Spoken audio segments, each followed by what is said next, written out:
Hello class and welcome. This is the welcome video for Chemistry 161 Lab.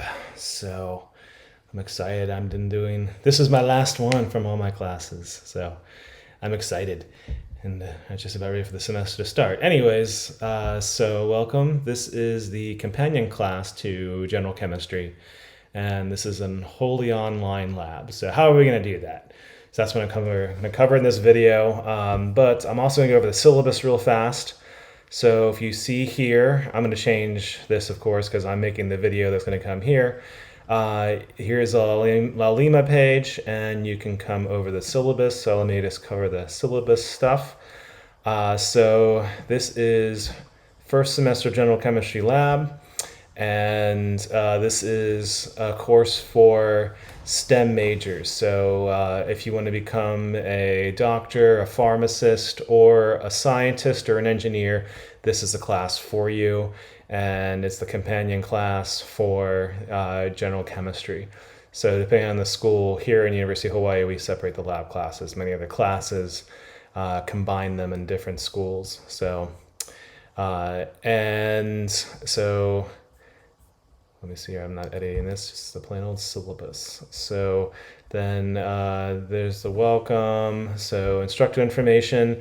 It's a little strange right now because I am moving schools. So this is my 17th year in the University of Hawaii system, so I'm not a stranger to the University of Hawaii.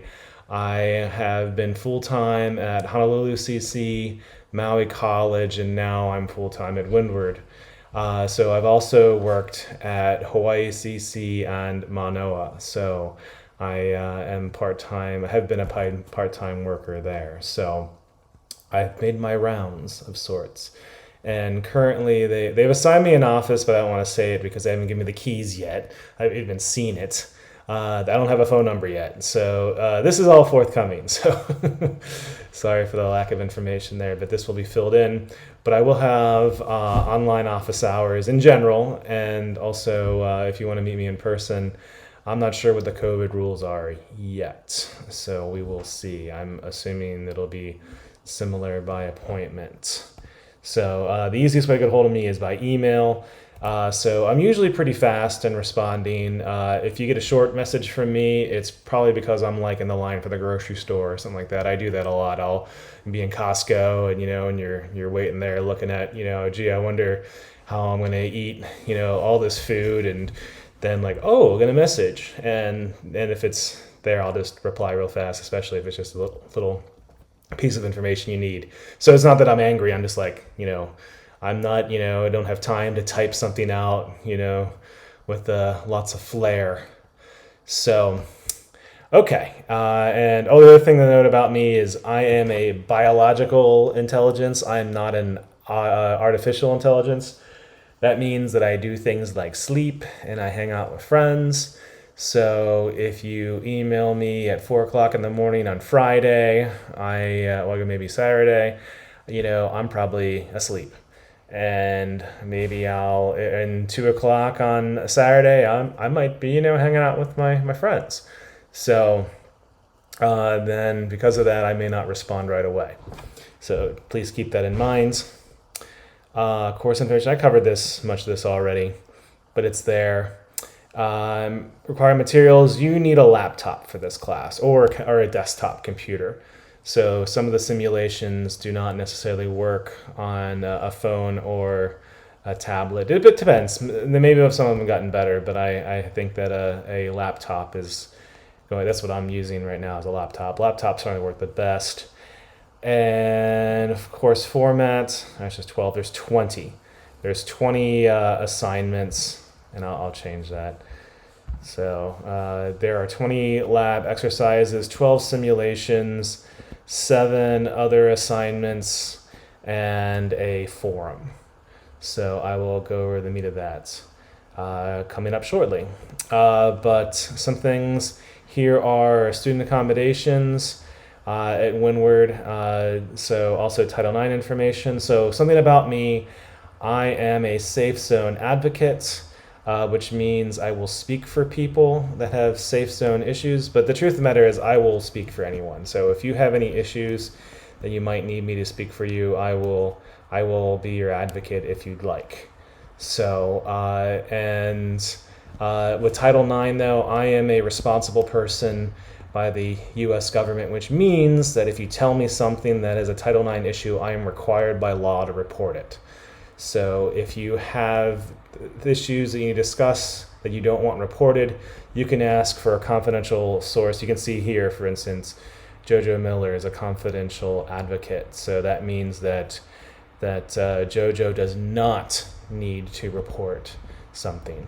So please keep that in mind about me and my own roles in the university system and the federal government.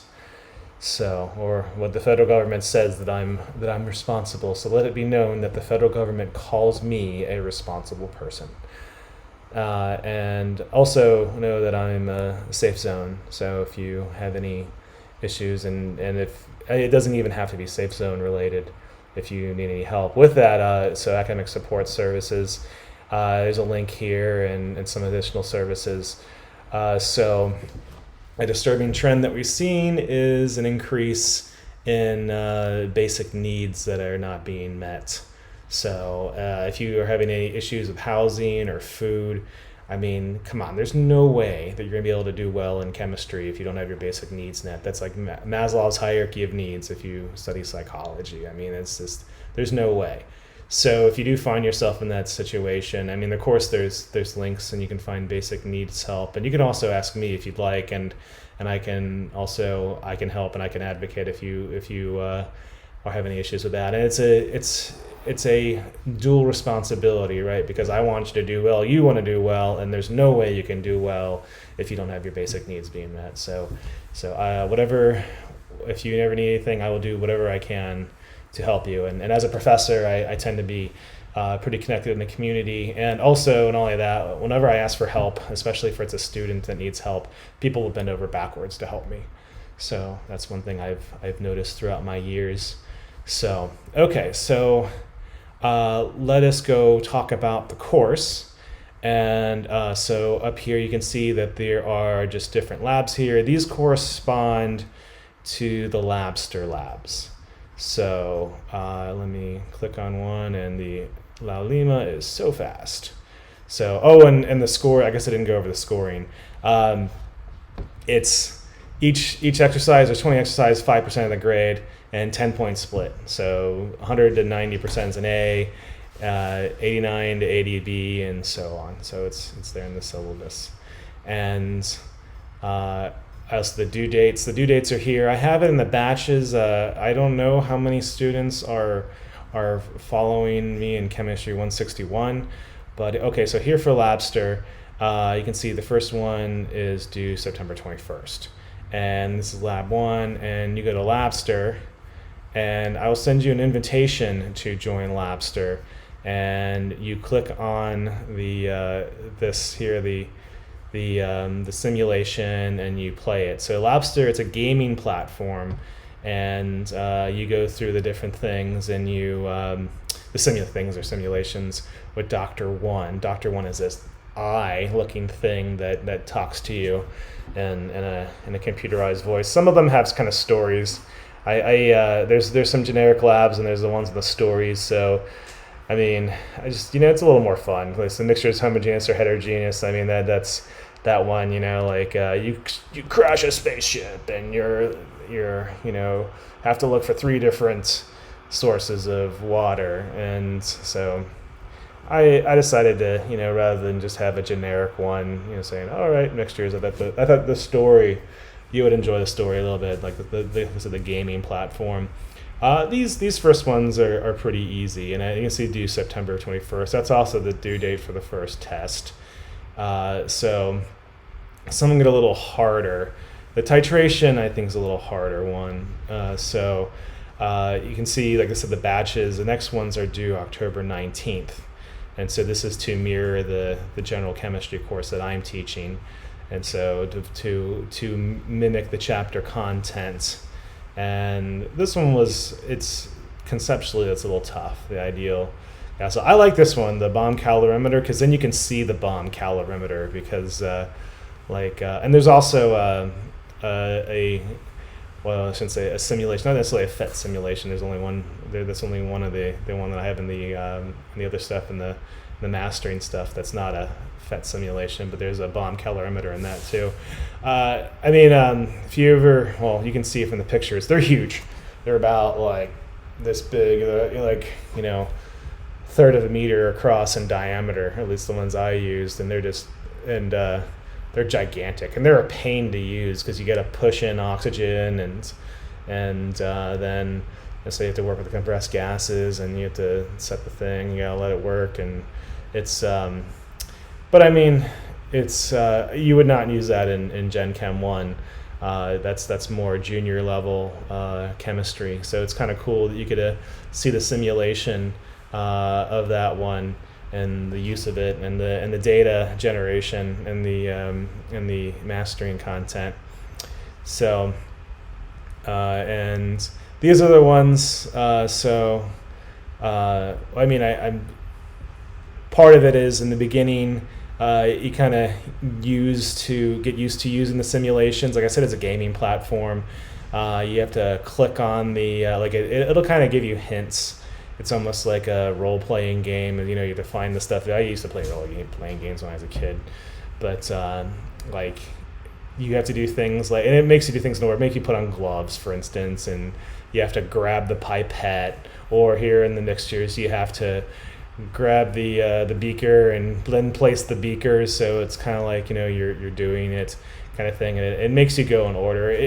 You won't be able to go on. Sometimes you get stuck. You're like, oh, what do I do? You know, if you do find yourself like really stuck, I mean, don't spend hours and hours on this when, you know, you can hit me up for help, and then you know, it's like, oh, you just need to place a beaker, you know, kind of thing. And it's so like I said, it's you can get, like, if you're not used to this, it can take forever to try and figure this out. And if you find yourself taking forever on the non-content stuff, I mean, if you're thinking really hard about some of the content things, that's good. But I mean, you can also ask me for help on the content. But what I don't want you to do is stress out so much about the like how to use the simulations. If you find yourself really, really struggling, that's when we can get together. You know, either over, then we can make a you know, meet in Zoom or in person, and we can kind of go over how to do some of that stuff. So keep that in mind. You know, I don't want you to suffer. This is the point of this course, is not to suffer. The point of this course is to learn, right?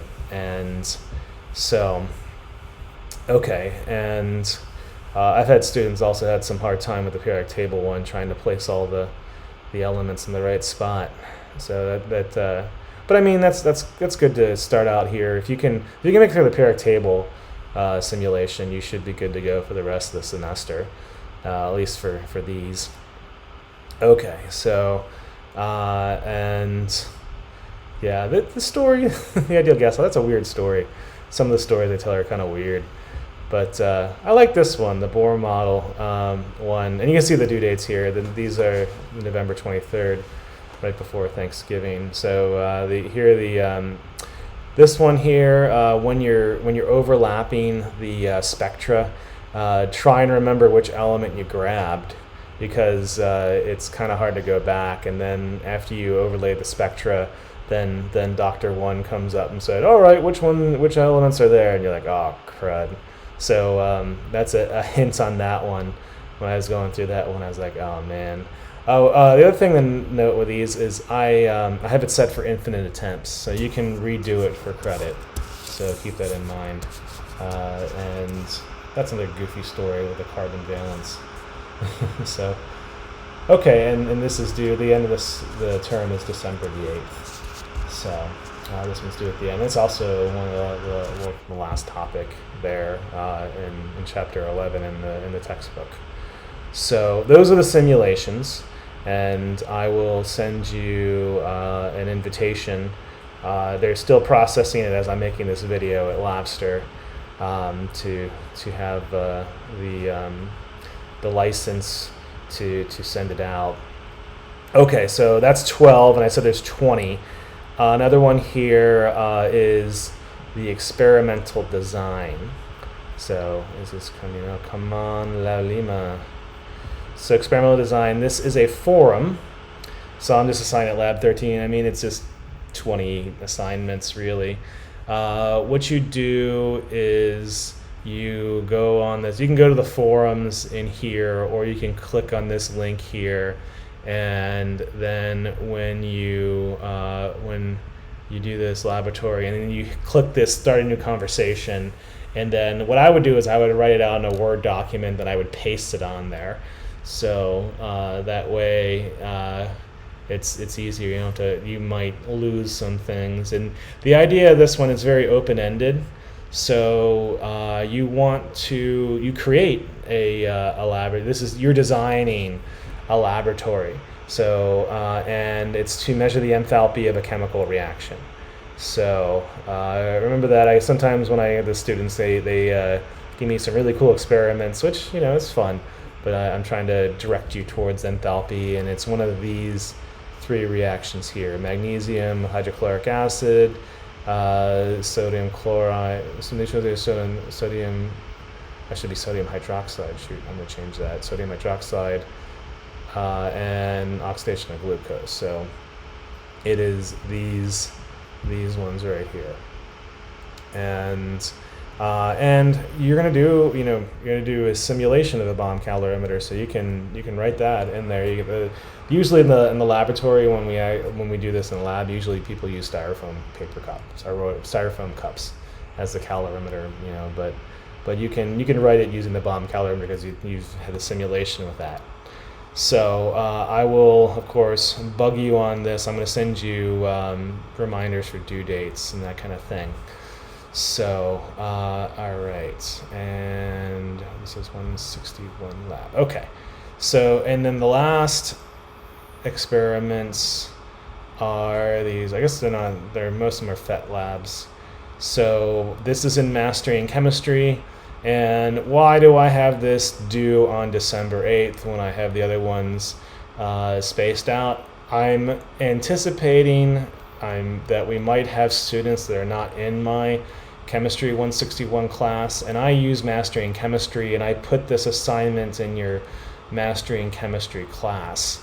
So in the homework and testing portion of my lecture class. So I mean, of course, the students that are in the lab don't have to do it, but you in the lab and both my lecture and my lab class, you're gonna have to do it. And what I'm trying to do is I'm trying to avoid people having to pay double for this. So Pearson typically offers a 2-week free trial for things.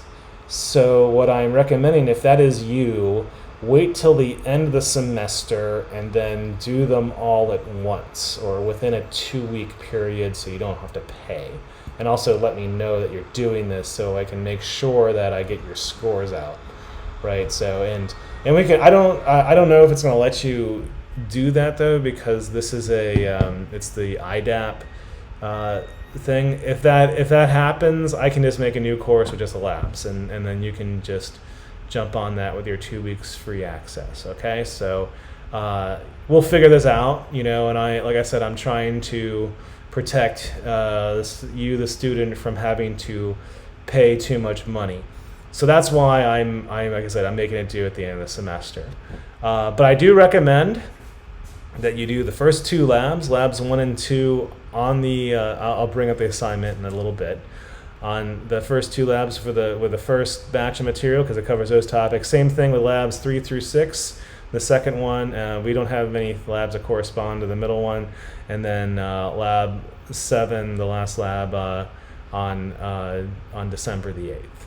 So, and do I have? Here we go. So here are the labs, and I don't know why it doesn't put it in order.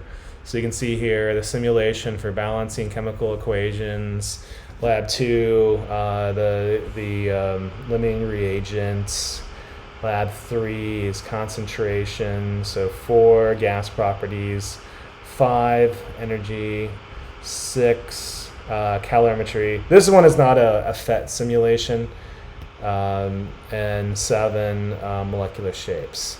So this one's kind of cool. I did like this one. So This one, and I recommend also with these you have to have the pop-up blockers. Oh man, it's gonna make me sign in again. So, but with these, okay, I can sign in.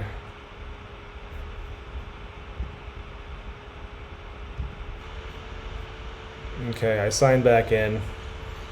Okay, so, but again, these you have to play around with a little bit. So I like this one, the gas properties one. So, and you have to have the pop-up blockers allowed. It works best for Chrome. I like using Safari for it, just, but if you click here, so here is the simulation.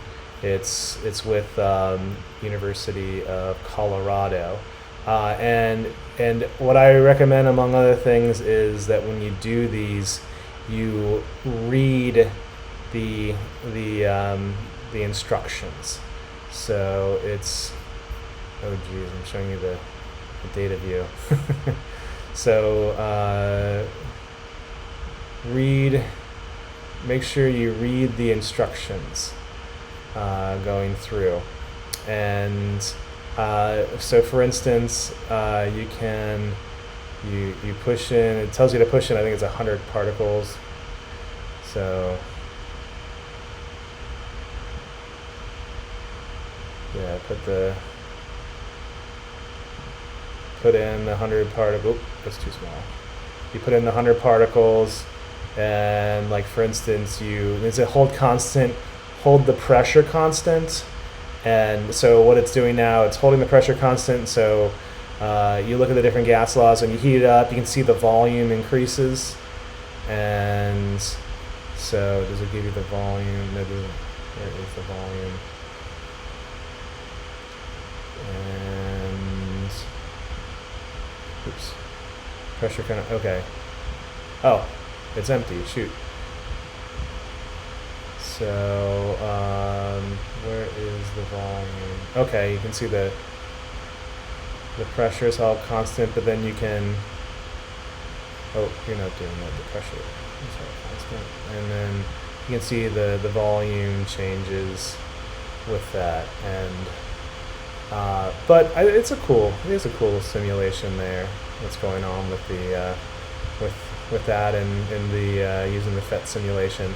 So, like I said, be sure to read these instructions very carefully as you're playing around. I was playing around. Of course, I played around with this before, assign it to you guys just to make sure you could do this. Width of the box, where is that? I've got to tell you there we go. Tells you the width, and you can see as you heat it up, it increases the width of the box. So that way from that you can get volume, kind of thing. So, all right. So, anyway, so, but hopefully this video so far has helped enlighten you in this class.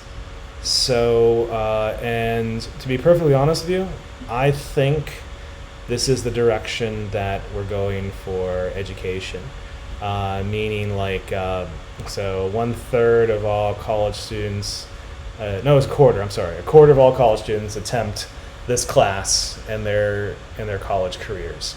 And in this course, in a face-to-face class, you have to use glassware. You have to use test tubes, you have to use pipettes, you have to use volumetric flasks, so burettes, all these kind of things. And the truth of the matter is, the only time I've used that is when I teach chemistry lab. So I'm a chemist, right? And I guess I mixed some stuff together. I work with lasers, and I had to mix solutions for my laser, but I mean, it really wasn't that precise kind of thing. I mean, do we still do titrations? Absolutely. You go to the hospital, they take your blood, they're doing a titration. Do you have someone in the back room doing titrations. No, we have robots that do it for us now. We stick it into a machine, and the machine essentially, among other things, is a robot combined with a computer, and they do that. So why are we doing this? Well, it's for teaching, and no one really uses these skills, and unless I could see.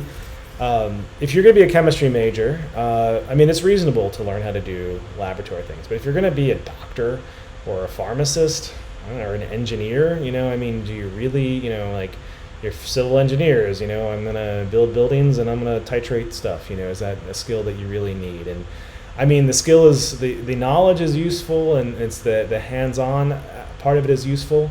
But I think that doing it in a virtual or augmented reality, I think that's the future of Chem Lab. I think that's where we're going, and not all of my colleagues feel that way. So I'm actually really excited you're taking this class, because I think this is where the future of education, chemistry education, is going. And then also because of the pandemic, right? Although we're still in the pandemic, hopefully in the tail end of it, but so much is done now. So much is done online. So much is done virtually, like this class, right? So, and hopefully you as a student have become accustomed to online learning, and because in the real world, so much of it is online now. It's I think we're not going to go back to the way things were. So for certainly, like interviews, for instance, they're all going to be on Zoom now. Right. Maybe the subsequent interviews later on will be face to face, but many of the things now it's all going to be virtual, kind of thing, and much of the work is going to be done at home. So this is preparing you very well for the real world, and in the meantime, having you learn some chemistry content. So, but I know this is a long video, and I'm sorry about that. But if you have any questions about the course, let me know, or how anything works. And I don't want you to get stuck. I don't want you to waste too much time. Or if you have any other issues, safe zone issues, basic needs issues, let me know. Mental health issues as well. Of course, for a majority of those other issues that are not content based, I'm going to refer you out, as much as, because I'm not a therapist, but I am a caring human being, sort of thing. But if you ask me for help, I will do my best to help you, whatever it is. So I'm going to say goodbye for now, and looking forward to the semester. Aloha.